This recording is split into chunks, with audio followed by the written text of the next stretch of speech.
본 방송에서 제공하는 투자 정보는 투자 판단에 대한 조언입니다. 방송에서 제공하는 주식의 가치, 가격 상승 및 하락에 대해서는 방송사에서 보장하지 않습니다. 안녕하십니까. 고수익 작전 타임 진행의 도지은입니다. 호랑이 기운을 기대했던 2020년 경제는 녹록치 않았습니다. 그런데 문제는 이 검은 토끼의 해를 맞아서 2023년도 경제가 좋지 않을 것이라는 전망들이 계속 나오고 있는 상황인데요. 크리스마스와 그리고 새해 이 사이의 공백을 메우기 위해서 저희가 오늘 특집 아닌 특집 방송을 준비해봤습니다.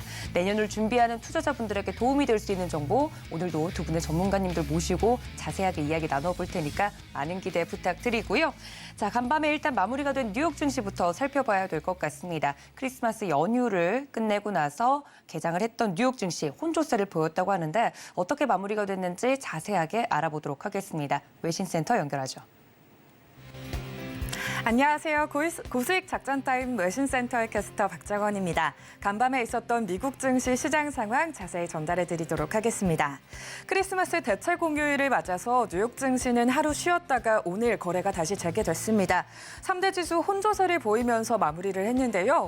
다우지수가 0.11% 상승하면서 33,241선에서 마무리를 했고요. 나스닥과 S&P 500은 조금 밀리는 모습이었습니다. 나스닥이 1.38% 약보합 마감했고 S&P 500도 0.4% 밀리면서 약세가 연출이 됐습니다. 이런 상황 속에서 주요 기술주 흐름도 함께 살펴보시죠.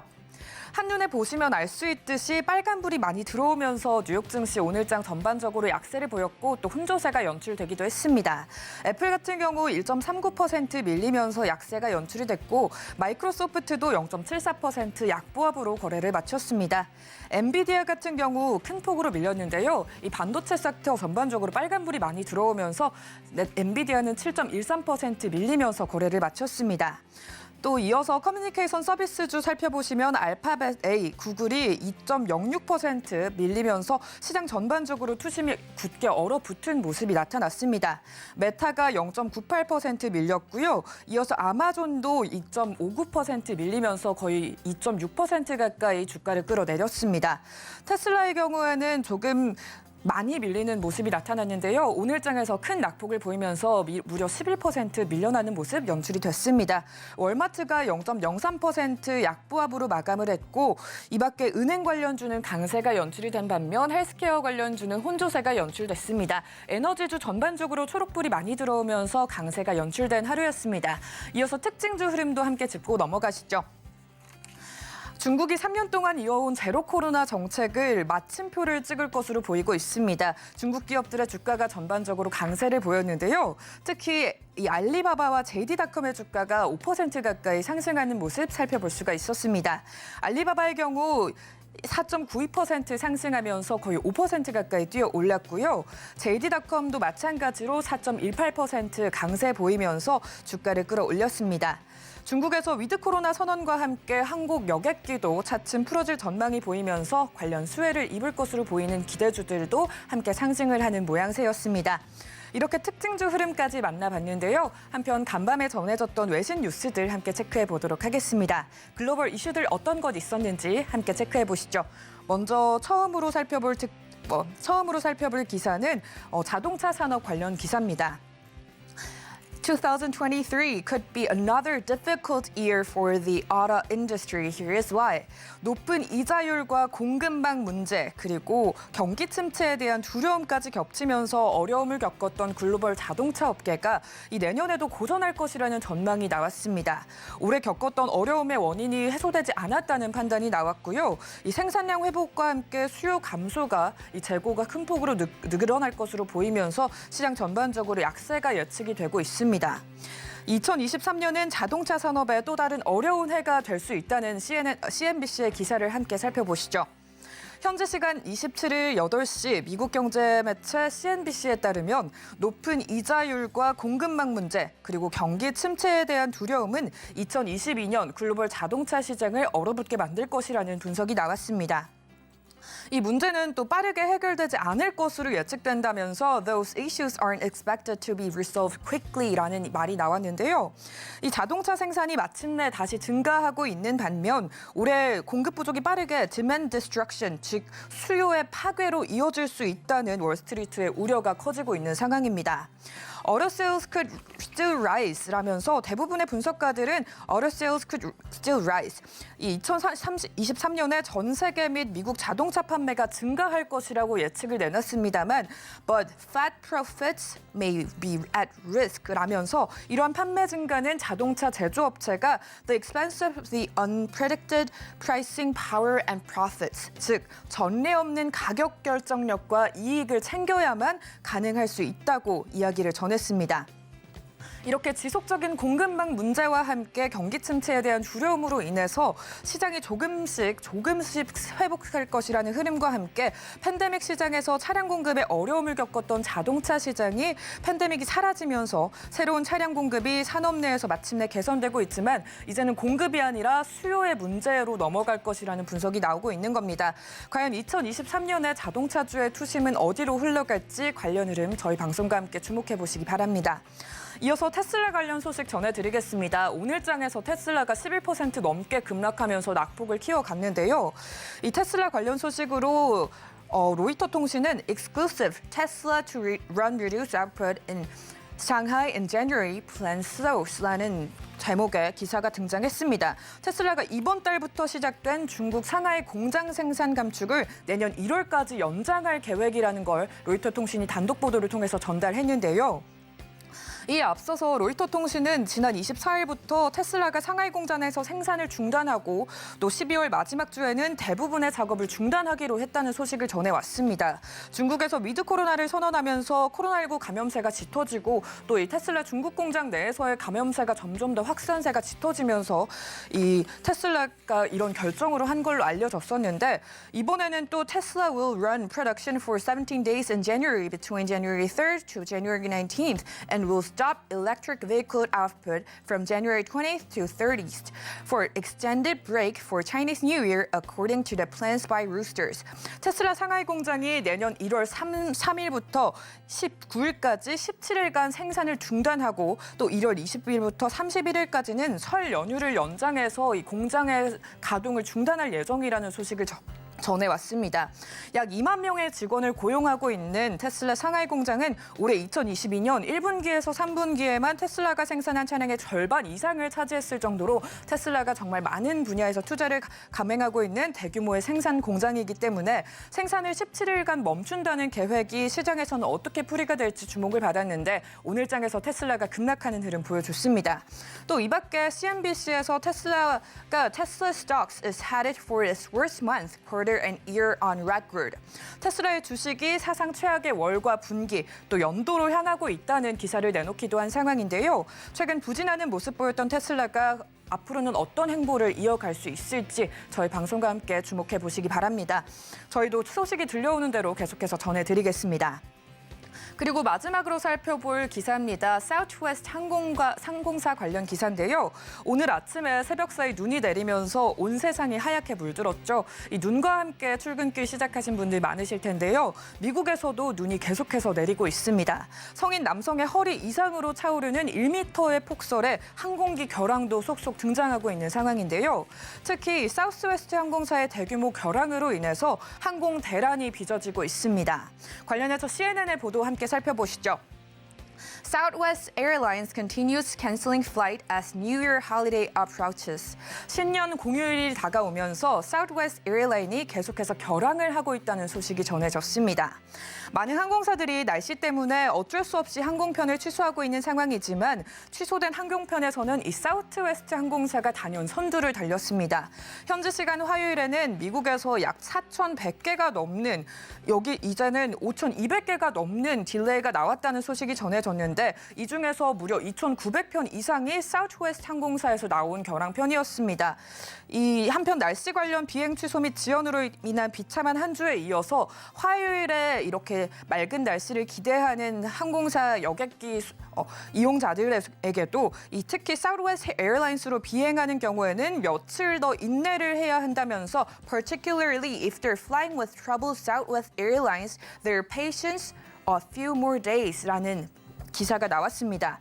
제이 맥베이 이 사우스웨스트 항공의 대변인은 현재 항공사의 최우선 순위는 안전이라면서 We want to make sure that we operate these flights safely.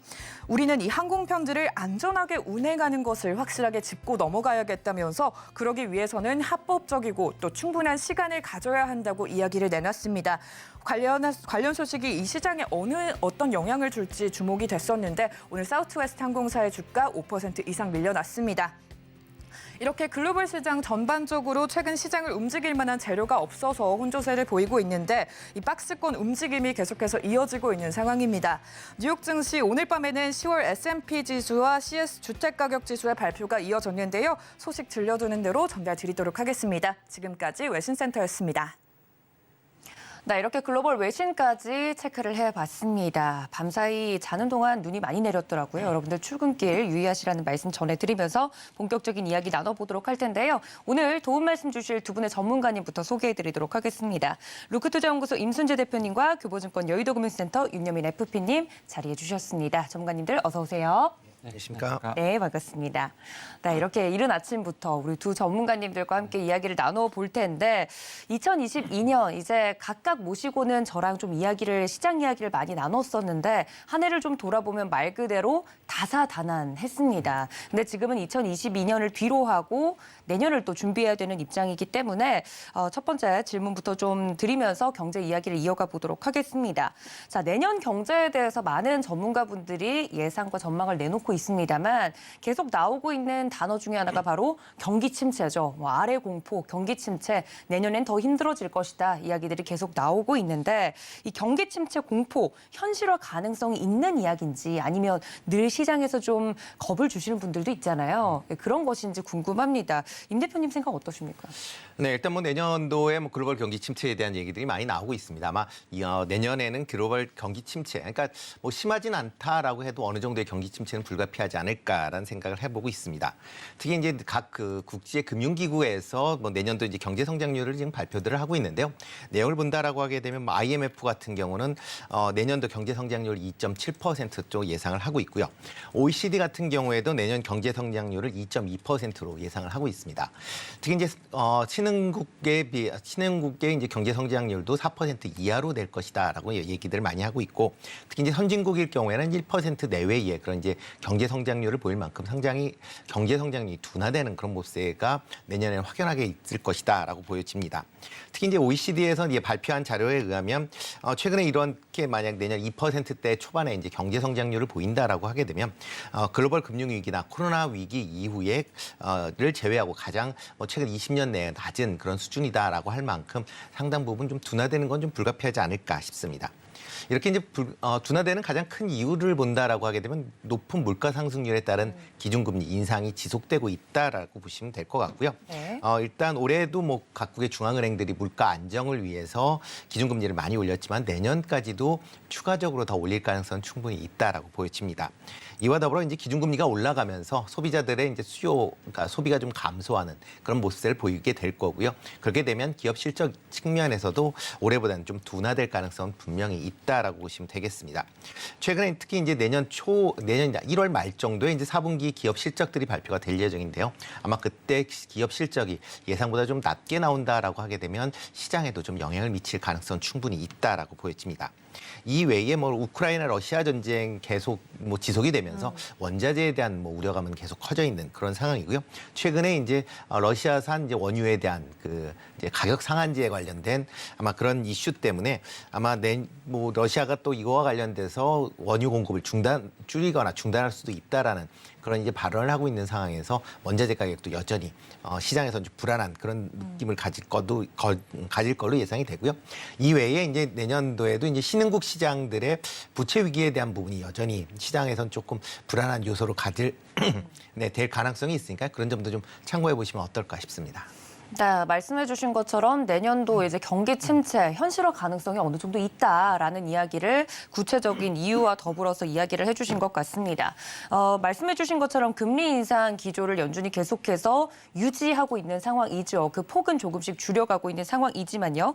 하지만 이렇게 말씀해 주신 것처럼 경기 침체가 만약 현실화 가능성이 있다면, 경기 침체가 현실로 일어난다면 어느 시점에서는 연준도 이 기준금리를 낮춰야 되는 시점이 오지 않겠습니까?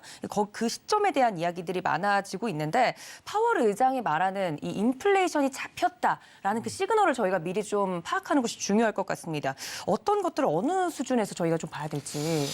일단은 뭐 두 가지 지표로 봐야 되지 않을까 좀 생각을 하고 있는데 결국 이제 인플레 관련돼서는 물가와 고용에 대한 부분들을 좀 체크해봐야 되지 않을까 좀 생각을 하고 있고 사실 지금 10월 달부터 이제 물가에 대한 부분들 확실히 정점론에 대한 부분들은 좀 나오고 있다 볼 수 있을 것 같습니다. 특히 이제 PC 물가 지표랑 PC, 예, CPI를 말씀을 좀 드려야 될 것 같은데 네. 약간 개념이 좀 다르다라고 좀 보시면 될 것 같습니다. PC 물가 지수는 이제 말 그대로 개인 소비자 물가 소비자 지수를 좀 말한다라고 볼 수 있을 것 같고 특히 이제 CPI보다는 자주 업데이트가 되는 부분들 여기에 또 이제 임대와 관련된 주거와 관련된 어떤 포션이 상당히 좀 낮기 때문에 오히려 CPI보다는 PC를 좀 더 연준에서는 좀 체크를 한다라고 보시면 될 것 같습니다.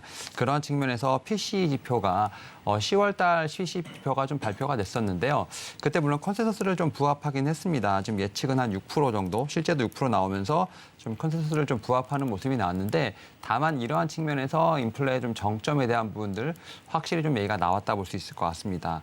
그런 측면에서 지금 이제 PC 같은 경우는 10월 달부터 그리고 CPI 같은 경우는 11월 달부터 확실히 좀 완연한 제가 볼 때는 이제 하락세가 좀 나오는 부분들 이런 부분을 통해서 물가가 어느 정도 안정화되고 있다라고 얘기가 나오고 있는 상황입니다. 특히 뭐 11월에 CPI 같은 경우는 지금 이제 7%대 정도 나왔죠. 근데 다만 이제 연준, 특히 이제 미국에서 원하는 지금 물가 수준 같은 경우는 한 2에서 3% 정도가 되기 때문에 여전히 좀 갈 길은 멀다라고 좀 볼 수 있을 것 같고 네. 다만 이제 물가 같은 경우는 이렇게 좀 완만하게 내려오는 데 비해서 고용 시장이 상당히 좀 탄탄하다고 보시면 될 것 같아요. 특히 이제 신규 실업 수당 청구 건수가 20에서 22만 정도의 어떤 그 청구 건수가 꾸준히 유지가 되고 있는 상황이고 실업률 같은 경우가 한 3.7% 정도로 유지가 되고 있는데 실업률 3.7%면 거의 이제 자연 실업률과 좀 비슷한 수치이기 때문에 어떻게 보면 고용이 상당히 탄탄해 보이는 것으로 보이고 있는 상황인데 여기서 약간의 좀 이제 좀 허수라고 할 수 있는 것들이 뭐냐면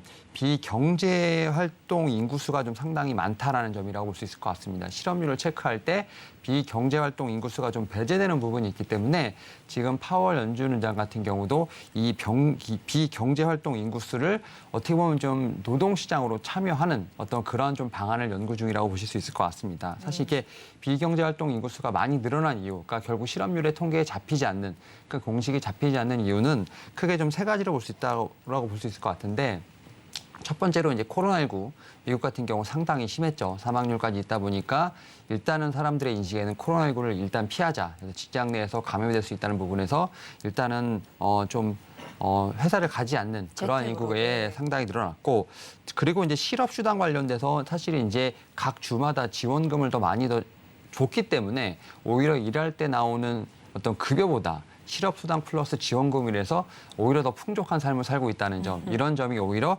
실업에 대한 부분들, 그러니까 어떻게 보면 자연퇴사에 대한 부분들 좀 부추겼다 볼 수 있을 것 같고 마지막으로 이제 작년에 자산 가격이 많이 상승하지 않았습니까? 네. 이런 부분들로 인해서 아직까지도 인구들이 돌아가지 않고 있는 상황. 물론 이제 조금씩은 돌아가고 있습니다만 지금 이런 부분들이 실업률에 잡히지 않다 보니까 고용시장은 지금 상당히 탄탄하게 나오고 있다라 볼 수 있을 것 같고 파월 연준 의장 같은 경우도 이 비경제활동 인구수를 어떻게 좀 이제 고용 시장으로 유입을 시키냐 이 부분에도 상당히 좀 고민을 하고 있다라고 좀 보시면 될 것 같습니다. 네, 말씀해 주신 것처럼 미 연준이 계속해서 집중해서 보고 있는 지표들 저희도 팔로우를 하면서 따라가면서 어떻게 이 기준 금리와 관련돼서 스탠스가 바뀔지 그 변곡점을 저희가 좀 잘 눈여겨보면서 시장을 대응해야 될 것 같다 이야기까지 해드렸습니다. 고용시장 당연히 고용지표 봐야 되고요. 소비자와 관련된 소비 관련된 지표들도 이야기를 나누어 봤습니다. 여러분들도 이 점까지는 체크해주고 계실 것 같고 자, 이 경기 침체 공포 이야기를 좀 거시적인 측면에서 이야기를 하다 보면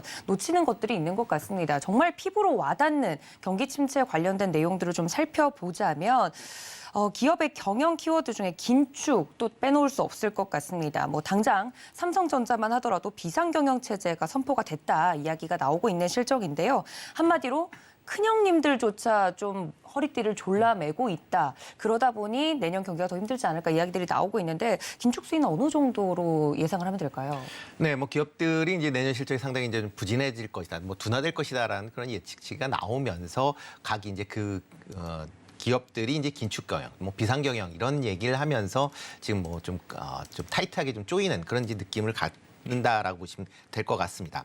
특히 이제 미국 같은 경우에는 이제 뭐 비용 감소를 위해서는 가장 먼저 하는 게 이제 인건비를 이제 줄이겠다라는 얘기를 하면서 이제 인원을 이제 감축하는 그런 걸 이제 가장 먼저 실시를 하게 되는데요.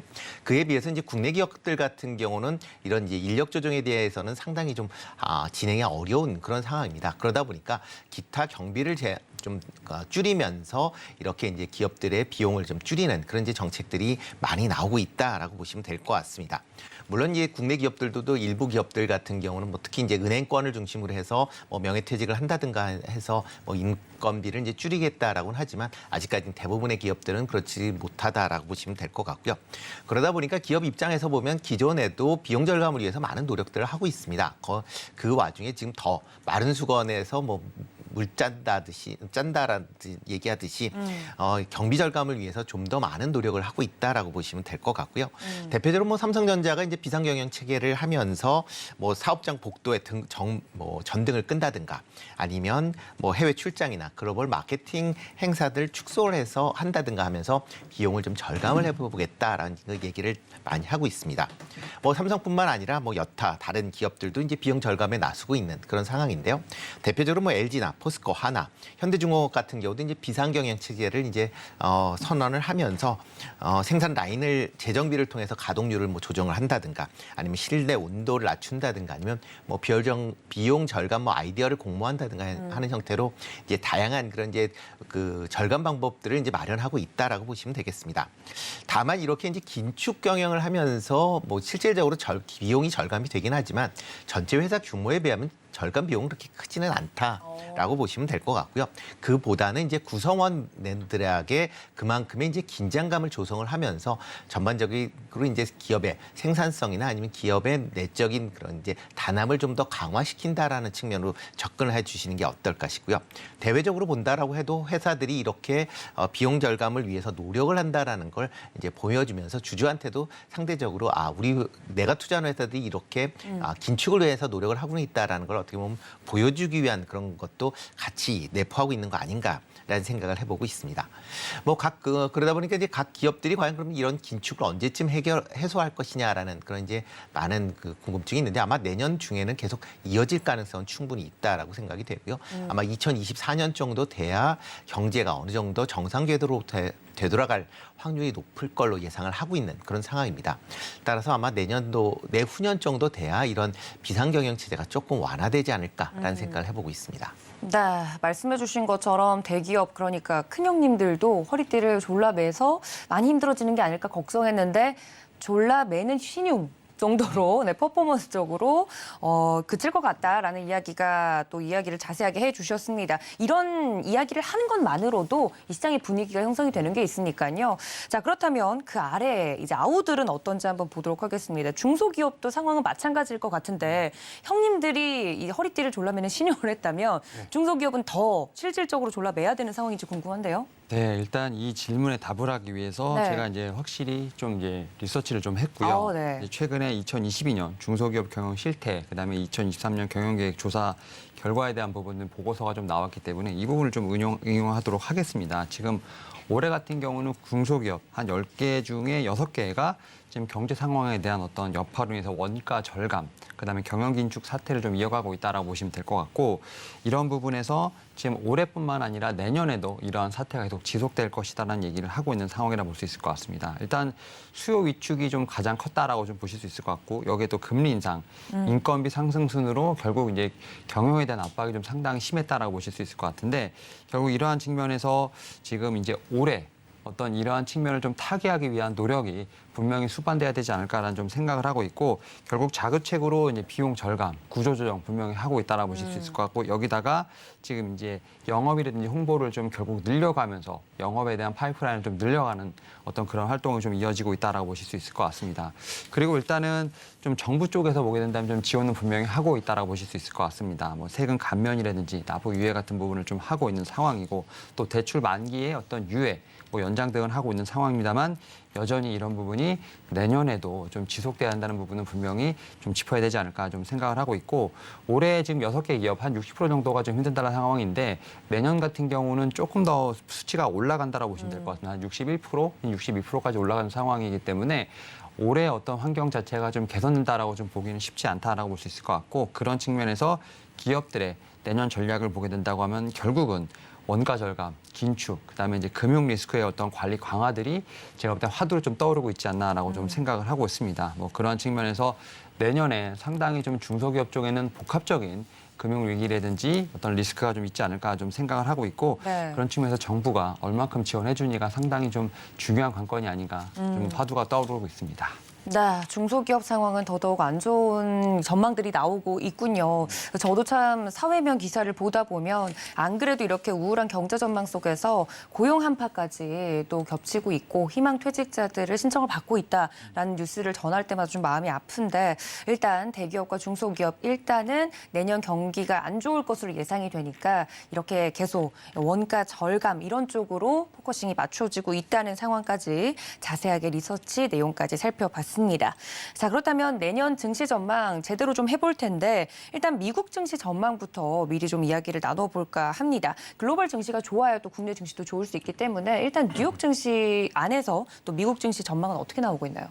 네, 뭐 미국 증시 같은 경우도 뭐 내년에 뭐 여러 가지 이제 IB에서 이제 발표들을 하고 있는데, 전강 이제 전약 후강이다라는 그 이제 발표들을 많이 하고 있습니다.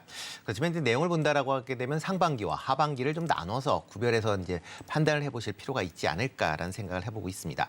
일단 상반기는 전반적으로 이제 글로벌 전체적으로 경기 둔화에 대한 우려감으로 인해서 증시가 좀 약세가 이어질 가능성은 충분히 있다라고 보여집니다. 특히 이제 내년 1분기까지 미 연준이 이제 기준금리를 5%대까지 올릴 가능성에 대한 상황이고요. 특히 12월 달 FOMC의 점도표상에서 본다라고 하게 되면 일단 기준금리는 5% 이상으로 될 걸로 예상이 되고 있습니다. 아마 1분기 중에 1월 그다음에 3월 달 이제 FOMC 회의가 있을 예정인데요. 그때 아마 다 올리면서 아마 최소한 이제 5%대는 맞춰줄 걸로 예상이 되고 있고요. 그 이후에 추가적으로 아마 금리 인상에 대한 부분도 같이 있지 않을까라는 생각을 해보고 있습니다. 만약에 이렇게 이제 기준금리가 계속 올라간다라고 하게 되면 내년에 이제 소비 위축, 그다음에 기업들의 실적 악화가 이제 불보듯이 뻔한 그런 상황이다 보니까, 이에 따라서 증시도 상당 부분 약세로 돌아갈 가능성은 충분히 있다라고 보여집니다. 특히 지금 많은 이제 IB에서 이제 지금 예측하고 있는 걸로는 내년 상반기 중에 증시가 저점을 이제 찍을 것이다라고 이제 예상을 많이 하고 있는데요.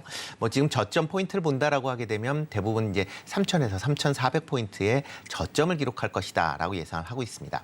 다만 이렇게 저점을 기록을 할 때 앞에 이제 전제 조건들이 이제 다 붙게 되는데요. 시장에서 예상하는 것 정도의 경기 침체가 있을 걸로만 정도 수준이다라는 이제 앞에 전제가 붙는 거고요. 만약 경기 침체가 좀 더 깊게 되거나 좀 더 오래된다라고 하게 되면 이러한 이제 전제 조건이 달라지면서 저점 수준도 좀 달리 볼 수밖에 없다라고 보시면 되겠습니다. 다만 이제 하반기는 상반기에 비해서는 상대적으로 좀 좋은 그런 흐름이 될 가능성은 있다라고 보여지고요. 특히 이제 미국 경기 둔화가 이제 있다라고 하게 되면 그게 뭐 저점을 뭐 상반기 중에 찍는다 그러면 하반기 이후서부터는 조금 개선되는 모습세가 분명히 있을 걸로 예상이 되고 있고요. 또 이에 따라서 이제 미국 기준금리 같은 경우도 추가적인 인상보다는 향후 인하에 대한 기대감도 시장에서는 상당히 좀 긍정적으로 미칠 가능성은 충분히 있다라고 보여집니다. 이에 따라서 뭐 대형 IB 같은 경우 내년 하반기에 뭐 S&P 500 기준으로 본다라고 하게 되면 뭐 한 4,800포인트대까지 상승할 수 있을 것이다라는 그런 이제 희망 섞인 기대 섞인 이제 전망을 지금 내놓고 있는 그런 상황이다라고 보시면 되는데요. 그렇지만 뭐 저 개인적으로 생각은 아마 내년 하반기에도 그렇게 재미있는 시장은 않을 가능성이 좀 크지 않을까 싶습니다. 뭐 과거에 이제 경제 외적인 이제 이슈로 인해서 주가가 급락을 했을 때는 V자 형태의 반등이 있었던 전례가 있습니다. 대표적으로 이제 코로나 사태 때도 급락을 했었지만 바로 이제 V자 형태의 급등을 이제 세를 보였는데 경제적인 상황이 만약 나빠져서 주가가 하락을 한 경우에는 V자 반등이 있었던 경우는 거의 없습니다. 대부분 반등은 하긴 하지만 어떻게 보면 L자에서 약간 올라서는 그런 모습세다라고 보시면 될 것 같고요. 네. 그러다 보면 내년 하반기에도 V자 반등보다는 L자 형태의 반등이 좀 더 있을 가능성은 충분히 있다라고 보여집니다. 특히 이제 경기 침체가 예상보다 더 심화될 경우에는 뭐 내년 하반기까지도 주가 부진세가 이어질 수 있다라는 점도 아마 참고해서 주식 투자하실 때 신경을 써주시는 게 어떨까 싶습니다. 네, 이 미국 증시 전망 이야기를 들어봤는데요. 참 저도 시장에 참여하는 투자자로서 제가 느끼기엔 그런 것 같습니다. 떨어질 땐 정말 빠르게 떨어지는 것 같은데 올라올 때는 급반등은 안 나오고 천천히 올라오는 것 같은 느낌이 들더라고요. 내년 글로벌 시장에 대해서도 아마도 전략 후강일 가능성이 높다. 한 번에 좀 정리를 해주셨습니다. 그럼 국내 주식 시장도 좀 전망을 해봐야 될 텐데 부피님 어떻게 보십니까? 지금 상당히 어려운 질문을 저한테 하셨네요. 제가 이제 네. 이 질문을 좀 대답하기 위해서 네. 각 증권사에 아, 상반기 혹은 뭐 내년 전망에 대한 부분들 한 네. 7개 증권사 리포트를 좀 봤는데 사실은 제 개인적인 생각으로는 확실히 저점은 잡히지 않았다. 내년. 저점은 잡히지 않았다라고 좀 생각을 하고 있고 다만 반등 시기조차도 아직은 확실하지 않다라고 좀 보시면 될 것 같습니다. 네. 특히 이제 뭐 앞에서 말씀하셨던 것처럼 이제 전약 후강을 좀 많이 예상을 하시는 그런 좀 리포트들이 좀 많다라고 볼 수 있을 것 같고 증권사들도 그렇게 생각을 하고 있는데 대부분 뭐 2분기를 좀 저점으로 많이 보시는 것 같아요. 그리고 3분기부터 뭐 반도체라든지 2차 전지 같은 좀 IT 쪽에서 좀 반등이 나오면서 어떻게 보면 하반기에 좀 더 시장에 대한 부분들을 좀 힘을 쓸 수 있지 않을까라는 좀 전망을 하고 있습니다만 지금 상황을 보게 된다고 하면 상당히 지금 이제 국내 주식을 보시는 특히 이제 그 국내 증권사들은 좀 상당히 보수적으로 보고 있다고 볼 수 있을 것 같고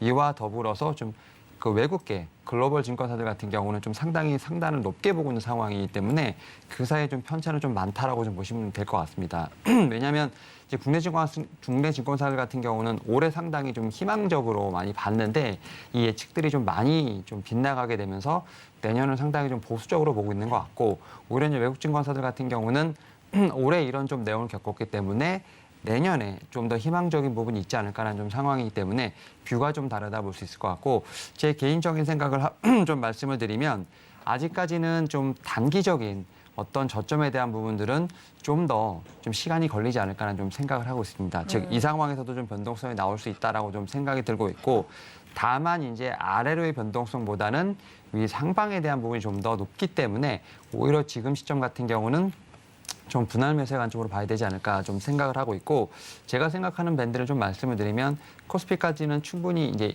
아래로는 2,000선까지는 열려 있다라고 보실 수 있을 것 같고 위로도 한 2,600에서 700선까지 열려 있는 상황이기 때문에 어떻게 보면 큰 박스권이라고 좀 보시면 될 것 같고요. 이 안에서 시기라든지 어떤 지수에 대한 부분까지는 좀 맞추긴 쉽지 않다. 결국 대응의 영역이다라고 좀 말씀을 드려야 될 것 같습니다. 네, 어려운 질문이었는데 굉장히 팩트와 관련돼서 자세하게 리서치 내용을 좀 전달을 해 주셨습니다. 자, 주도 섹터로서 이제 내년 국내 증시에서 또 움직일 부분들 좀 체크를 해 주셨는데 제 기억이 맞다면 반도체, IT, 2차 전지, 자동차 업종을 그러면 저희가 눈여겨보면 되는 걸까요?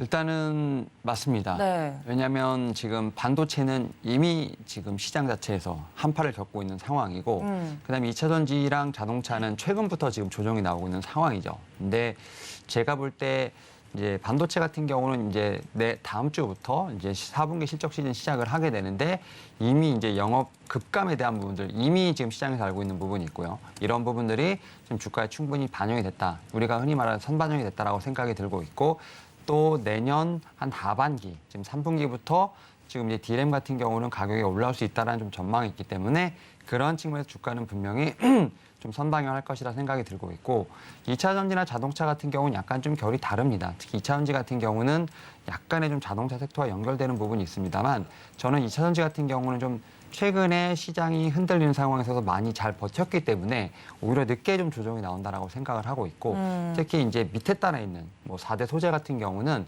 오히려 지금 양극재 쪽을 어찌 공급을 하고 있는 셀 3사가 계속해서 지금 줌을 받고 있는 상황이기 때문에 공급에 대한 부분들 제가 볼 때는 좀 의심하는 것 자체가 좀 시장에서 어떻게 보면 조정의 원인을 만드는 것이 아닌가 좀 생각을 하고 있기 때문에 2차 전지 같은 경우는 오히려 좀 가격적인 측면에서 편안한 자리에 왔다라고 생각을 하고 있고 자동차 같은 경우는 지금 여전히 지금 IRA 관련된 한파가 있습니다만 현대차, 기아 지금 상당히 내년 실적 자신하고 있는 상황이라 볼 수 있을 것 같습니다. 여기에 뭐 전기차의 변신뿐만 아니라 모빌리티의 어떤 진화도 분명히 예상되는 부분이 있기 때문에 분명히 단기적인 저점을 잡는다고 하면 우리가 흔히 말하는 자동차 랠리 같은 경우도 내년에 분명 좀 기대해 볼 수 있는 그런 장세가 나오지 않을까 생각하고 있습니다. 네, 내년 국내 증시 전반까지 이야기를 좀 자세하게 들어봤습니다. 주도 섹터들에 대한 언급들도 좀 해드렸고 중요한 건 아직 저점은 다졌다고 하기에는 좀 이른 판단이 아닐까라는 생각과 더불어서 좀 보수적인 의견을 전달을 해드렸으니까 이 점까지 참고해 주시면 좋을 것 같습니다. 자, 증시는 이렇고요. 저희가 금리 인상이 지금 너무 빠르게 진행되고 있는 부분 때문에 이곳저곳에서 앓는 소리들이 나오고 있습니다만 부동산 시장으로 이야기가 넘어가 볼까 합니다. 글로벌 부동산 시장 전반적으로도 부진이 예상되는 가운데 이 부동산 버블 붕괴가 또 우려되는 것 중에 하나로 떠오르고 있습니다. 대표님 생각은 어떠십니까? 네, 뭐 코로나 이후엔 부동산 특히 이제 자산 가격들이 많이 올랐다라고 보시면 될 네. 것 같습니다. 특히 뭐 각국 중앙은행이 이제 양적 완화를 이제 본격화되면서 뭐 이런 그 시중의 유동성이 이제 풍부하게 뭐 펴졌다라고 보시면 될 것 같고요. 이에 따라서 뭐 부동산 가격이 폭등하는 그런 모습을 보였습니다. 뭐 작년 2021년도 한 해만 해도 부동산 가격이 10% 이상 오른 이제 전 세계 주요 도시가 뭐 한 100개 중에 한 20개 정도가 이제 이렇게 큰 폭의 가 상승을 이제 기록을 했다라고 보시면 될 것 같고요. 특히 이제 대도시 중심으로 해서 주택 가격이 많이 올랐다라고 보시면 되겠습니다. 뭐 이런 대도시를 제외하고 시 외곽에 있는 그런 뭐 도시 같은 경우에는 뭐 상대적으로 이런 상승폭이 상당히 좀 적게 이루어졌다라고 보시면 될 것 같습니다. 뭐 그건 뭐 국내에서도 비슷한 그런 이제 상황이었다라고 보시면 되는데요. 이렇게 이제 자산 가격, 특히 이제 부동산 가격이 올라가면서 현재 물가 수준을 계속 끌어올렸었던 그런 상황이다라고 보시면 되겠습니다. 그렇지만 이제 최근 들어 기준금리가 인상이 되면서 부동산 가격이 좀 급락을 하는 그런 모습을 보이고 있습니다. 뭐 국내뿐만 아니라 글로벌 전체적으로도 지금 부동산 가격이 큰 폭으로 하락세를 좀 보이고 있다라고 보시면 될 것 같고요. 뭐 특히 이제 미국 같은 경우에는 최근 부동산 관련된 이제 여러 가지 지표가 좀 부진한 그런 모습을 좀 이어가고 있는 그런 상황이고요. 그러면서 부동산 가격도 좀 하락폭을 좀 더 키워가는 그런 모습입니다. 특히 오름폭이 컸었던 지역 중심으로 낙폭이 좀 더 키우고 있는 그런 상황이다라고 보시면 될 것 같고요. 특히 이제 부동산이라는 게 이제 심리에 따라서 가격 변동성이 상당히 큰 그런 이제 자산이다 보니까 최근 들어 계속 이제 주택 가격이 하락을 한다라는 그런 이제 얘기들이 나오면서 하락에 대한 기대들이 커지고 있는 그런 상황입니다. 그러다 보니까 매수하겠다라는 사람들도 좀 더 시간을 좀 지켜보겠다라는 그런 상황이 이어지면서 부동산에 대한 전반적인 침체에 대한 우려가 지금도 커져 있는 그런 상황이고요. 부동산 가격이 이제 급락을 한다라고 하게 되면 어떻게 보면 경제 전체적으로 상당히 이제 부담으로 작용될 가능성이 크다라고 보시면 될 것 같습니다. 특히 이제 개인 자산들 중에서 뭐 부동산에 대한 비중이 어느 나라든 가장 큰 그런 자산이기 때문에 그렇죠. 이렇게 부동산 가격이 하락을 한다라고 하게 되면 그만큼 본인이 갖고 있는 개인들의 이제 자산 규모가 줄어들 수밖에 없고요. 그러다 보면 소비가 위축이 될 수밖에 없다라고 보시면 될 것 같습니다. 그렇기 때문에 뭐 각국 정부에서도 지금 이제 부동산이 급락하는 것은 어느 정도 막기 위한 그런 이제 대책들을 이제 강구는 하고 있는 그런 상황입니다. 뭐 국내 같은 경우도 뭐 부동산 관련된 규제를 완화한다든가 하는 형태로 지금 이제 부동산의 급격한 침체는 좀 방지할 걸로 그렇게 예상이 되고 있고요. 그렇기 때문에 뭐 자산의 이런 이제 부동산 가격이 경제에 미치는 영향으로 인해서 각국 정부들도 아마 부동산의 이제 급락세까지 일어나는 거는 좀 막으려고 하지 않을까. 노력하겠죠. 그러니까 그렇기 때문에 뭐 부동산 가격이 아마 내년 초까지는 아마 하락을 할 걸로 예상이 되고 있는데 뭐 반등으로 올라간다라기보다는 아마 어느 정도 수준에서 다시 횡보하는 그런 이제 박스권 움직임이 부동산 시장에서도 있지 않을까라는 생각을 해보고 있습니다.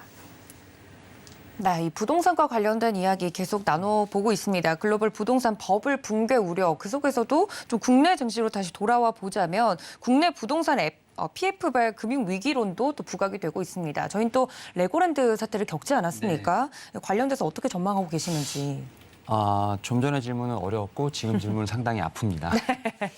일단은 이제 증권사들도 상당히 좀 힘든 상황을 그쵸, 네. 보이고 있는 상황인데 일단 말씀하셨던 것처럼 레고랜드 사태가 이제 PF 시장 상당히 어렵게 만들고 있는 상황이라 볼 수 있을 것 같고 특히 이제 부동산 PF 같은 경우는 이제 건설사의 어떤 보증하에 금융권이 좀 사업의 미래 가치를 담보로 돈을 좀 빌려주는 제도라 볼 수 있을 것 같고 특히 뭐 주택 개발 사업에서 부동산 PF 상당히 좀 중요하다 볼 수 있을 것 같은데 이런 부분들이 이제 건설사에 좀 그치지 않고 이제 금융시장까지 넘어오고 있는 상황이라 볼 수 있을 것 같은데 최근에 보게 된다면 뭐 금융 사업뿐만 아니라 건설사 일단 뭐 첫 번째 타격이 있다 보니까 건설사의 움직임 상당히 지금 체크를 해봐야 되는 상황이라 볼 수 있을 것 같은데 지금 뭐 롯데건설 같은 경우는 뭐 자체적으로 유상증자를 한다거나 지금 뭐 차입을 하는 어떤 그러한 좀 부분이 있다라고 볼 수 있을 것 같습니다. 여기에 뭐 롯데건설뿐만 아니라 지금 뭐 태형건설 HDC, 현대산업개발 같은 증권사들 같은 경우도 지금 조 단위 이상의 PF 우발 채무가 좀 있는 상황이기 때문에 결국 좀 정부가 나서서 이런 부분에 대한 부분을 좀 상쇄시키려는 노력을 하고 있다라고 보실 수 있을 것 같은데 특히 이제 정부가 한 5조 정도 좀 이제 PF 대출 보증을 좀 신설을 하면서 지금 지원을 해주고 있는 상황입니다만 그럼에도 불구하고 아직까지 지금 이 얼어있는 시장 확실히 좀 녹아지지 않는다고 생각을 할 수 있을 것 같고 여기에 또 이제 분양시장까지 좀 위축이 되고 있는 상황 여기다가 또 이런 부분이 가계부채로 전가될 수 있고 제가 앞에서 말씀드렸던 것처럼 금융시장 전체에 좀 미칠 파장을 좀 고려해 본다면 확실히 이 PF 지금 이제 금융위기론 같은 경우는 내년까지도 지속되지 않을까 좀 생각을 하고 있습니다. 이제 뭐 결국 이제 증권사 같은 경우도 회사채를 좀 발행해야 되는 상황인데 회사채를 좀 사갈 수 있는 사람들이 없다 보니까 결국 우리가 흔히 말하는 유동성 부족으로 인한 흑자 도산에 대한 부분도 지금 염두에 두고 있다는 상황이 있습니다. 결국 이렇게 좀 돈이 돌지 않는 시장이기 때문에 이런 상황도 상당히 좀 풀어내야 할 숙제가 좀 많다라고 좀 생각하시면 될 것 같습니다. 네, 저희가 일부러 그렇게 짠 건 아닌데 좀 뼈아픈 질문이었습니다. 저희가 그 레고랜드 사건을 좀 겪으면서 또 한 번 안 그래도 힘들었던 증시에 또 가중된 부분이 있어서 이 내용을 2020년 좀 돌아보면서 이야기를 다시 한번 나눠봤었고요. 내년 경기가 어려울 것이다라고 전망하는 이유 중에 또 이 부동산 시장 경착륙 내용도 있어서 자세하게 부동산 시장에 대해서도 이야기를 나눠봤습니다. 유동성 부분에서도 그렇고 정부의 노력 부분에서도 그렇고 저희 증시와 관련돼서 반드시 다뤘어야 되는 부분이었기 때문에 질문사항이 있었고 자, 다음 질문으로 좀 넘어가 보자면 자 그렇다면 다시 증시로 좀 돌아와서 올해와 연계해서 내년에도 지속적으로 좀 관심을 가져야 할 만한 섹터와 종목 이야기로 들어가 보도록 하겠습니다. 앞서서 시장과 관련돼서 주도 섹터들에 대한 이야기는 좀 쭉 해주시지 않으셨습니까? 네네. 근데 그거랑 별개로 내년에도 그걸 봐야 되는지 혹은 다른 봐야 될 섹터가 따로 있는지 궁금한데요.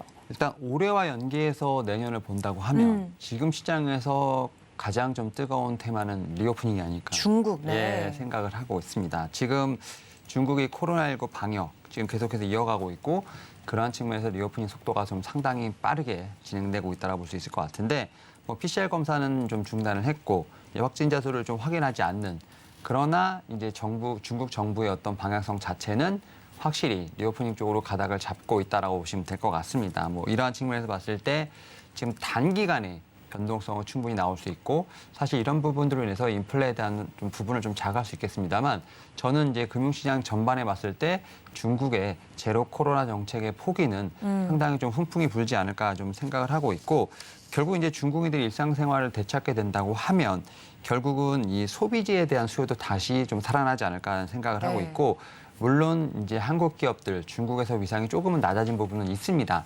다만 그럼에도 불구하고 우리나라 기업들의 수혜는 분명히 있지 않을까라는 좀 예상을 하고 있습니다. 뭐 그런 측면에서 저는 이제 리오프닝 관련 섹터를 좀 봐야 되지 않을까 좀 생각을 하고 있고 다만 리오프닝 섹터에서도 지금 빠르게 좀 순환매가 좀 돌고 있는 상황이기 때문에 오히려 쫓아가는 매매보다는 좀 오르지 않은 다음 순번을 좀 기다리고 있는 섹터에 대한 관심이 분명히 유효하지 않을까 생각하고 있습니다. 네, 그렇다면 리오프닝 섹터 안에서도 아직 오르지 않은 종목이 있나요, FP님? 네, 좀 아직은 많이 있다라고 보실 수 있을 것 같고 다행이네요. 네. 어제 같은 경우 저는 이제 화장품 섹터 좀 다시 한번 반등이 있었습니다만 맞습니다. 이제는 좀 단기적으로 접근하기 좀 쉽지 않은 그러니까 이제는 약간 보유자의 영역으로 봐야 되지 않을까 좀 생각을 하고 있고 화장품 아웃. 네, 이번에 지금 이제 반등이 나오는 게 저는 면세 쪽이라든지 면세. 예, 여행 놀랐죠. 쪽이 아닐까 생각을 네. 하고 있고 저는 면세 쪽에서 보게 된다고 하면 이제 가장 탑픽으로 보는 게 호텔신라라고 좀 말씀을 드려야 될 것 같습니다. 특히 이제 호텔신라 같은 경우는 이제 뭐 호텔, 그다음에 F&B 같은 이제 자체적인 부분도 있겠습니다만 면세에 큰 매출에 좀 비중이 있기 때문에 면세점에 대한 부분들 분명히 기대를 해봐야 되지 않을까 좀 생각을 하고 있는데 특히 뭐 실적 같은 경우도 3분기에 상당히 좋았다라고 보시면 될 것 같습니다. 특히 이제 면세점 매출이 전년 동기 40% 오르면서 3분기에 영업이익 한 266억 정도를 좀 기록을 했는데 결국 면세에 대한 부분들 중국의 지금 이제 인바운드 여기에 이제 내국인의 아웃바운드까지 좀 기대를 해보게 된다고 하면 분명히 다시 한번 반등이 나올 수 있지 않을까 좀 생각을 하고 있고 앞에서 말씀드렸던 것처럼 이제 중국의 리오프닝의 속도가 좀 빨라지게 된다고 하면 사실 이제 따이공을 중심으로 높은 할인율이 있었는데 이런 부분이 조금 떨어지게 되고 결국 그런 측면에서 지금 시내 면세점의 영업이익이 올라가는 좀 그러한 어떤 효과를 보지 않을까 생각을 하고 있고 그리고 이제 개인적으로 이제 국내 지금 호텔에 대한 부분들을 좀 보게 된다고 하면 지난주에 크리스마스 연휴였지 않습니까? 그렇죠. 그리고 이번 주에 또 이제 연말 연휴인데 지금 뭐 예약 마감이 거의 90%가 넘는다고 합니다. 객실도 상당히 만실이라고 보이고 있고 또 신라호텔 서울 같은 경우는 지금 더 파크뷰 지금 12월 달부터 성수기인데 가격을 올렸다고 합니다. 결국 이제 식음료 쪽에서 매출도 상승하고 있는 부분들 결국 이런 측면에서 3분기 실적 잘 나왔습니다만 4분기 실적도 분명히 저는 좀 어닝 서프라이즈 나오지 않을까 좀 생각을 하고 있고 또 이제 올해보다 내년 영업이익률 올해 대비했을 때 100% 이상 증가할 것으로 보이고 있기 때문에 리오프닝 관련된 종목이기도 합니다만 실적 관련된 종목으로서 같이 한번 봐도 되지 않을까 생각하고 있습니다. 네, 지금 시장의 유일한 믿을 구석이죠. 중국의 리오프닝 관련돼서 지금 순환매가 빠르게 돌고 있는데 오늘 윤여민 FP님께서 이야기해 주신 종목은 호텔신라였습니다. 이슈와 더불어서 실적적으로도 탄탄할 예정이라고 하니까 기대가 되고요. 자, 그러면 임순재 대표님께도 좀 여쭈어보도록 하겠습니다. 이렇게 시장이 어려우니까 저희가 이미 예정되어 있는 일정들과 이슈들에 집중할 수밖에 없을 것 같은데 관련돼서 임 대표님도 혹시 보고 계시는 종목이나 섹터가 있다면? 네, 뭐 일단 그 내년 같은 경우에 이제 각국들의 이제 기준금리 인상 여부에 따라서 이제 주가가 이제 큰 폭으로 이제 움직일 것이다라고 보시면 될 것 같고요. 이에 따라서 이제 그 기준금리 관련된 여러 가지 이제 지표들이 이제 발표가 될 예정입니다. 그리고 또 뭐 FOMC나 뭐 각국의 이제 중앙은행의 이제 금융통화위원회나 통화정책 회의들이 이제 있을 예정인데요. 이거에 따라서 뭐 일단 시장의 움직임은 여전히 그 관심을 가질 밖에 없는 그런 상황이다라고 보시면 될 것 같습니다. 특히 이제 1분기 내에 지금 뭐 미국 연준이 과연 기준금리를 얼마나 올릴 것이냐에 대한 그런 것도 이제 중요한 부분 중에 하나이기 때문에 그거 관련돼서 뭐 FOMC가 뭐 1월 달에 뭐 1월 31일, 2월 1일 이런 사이에 있고요.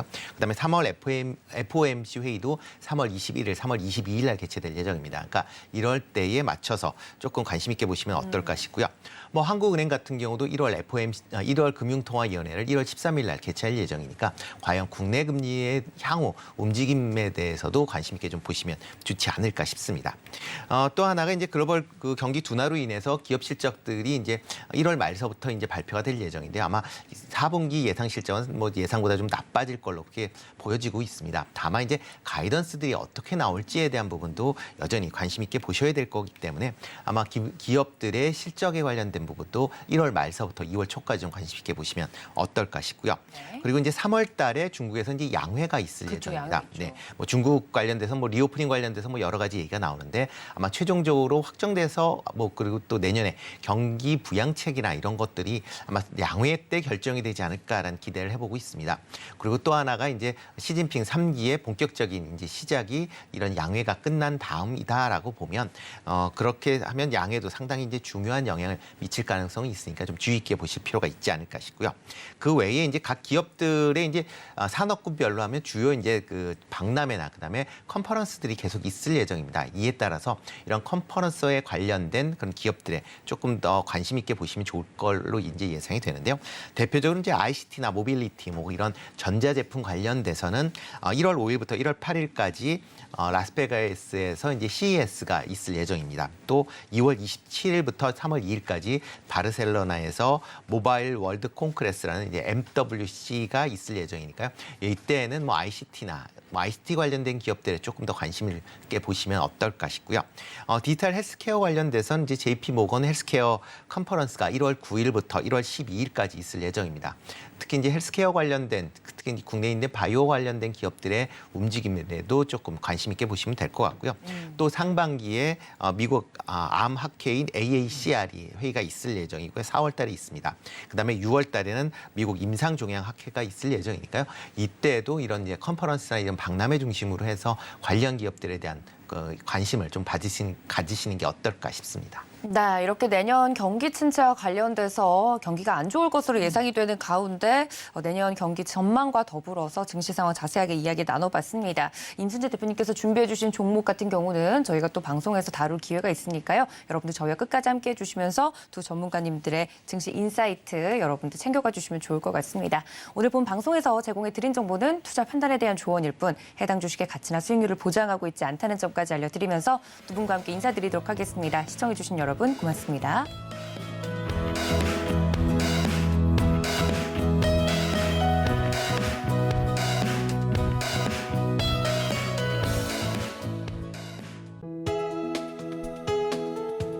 본 방송에서 제공하는 투자 정보는 투자 판단에 대한 조언입니다. 방송에서 제공하는 주식의 가치, 가격 상승 및 하락에 대해서는 방송사에서 보장하지 않습니다.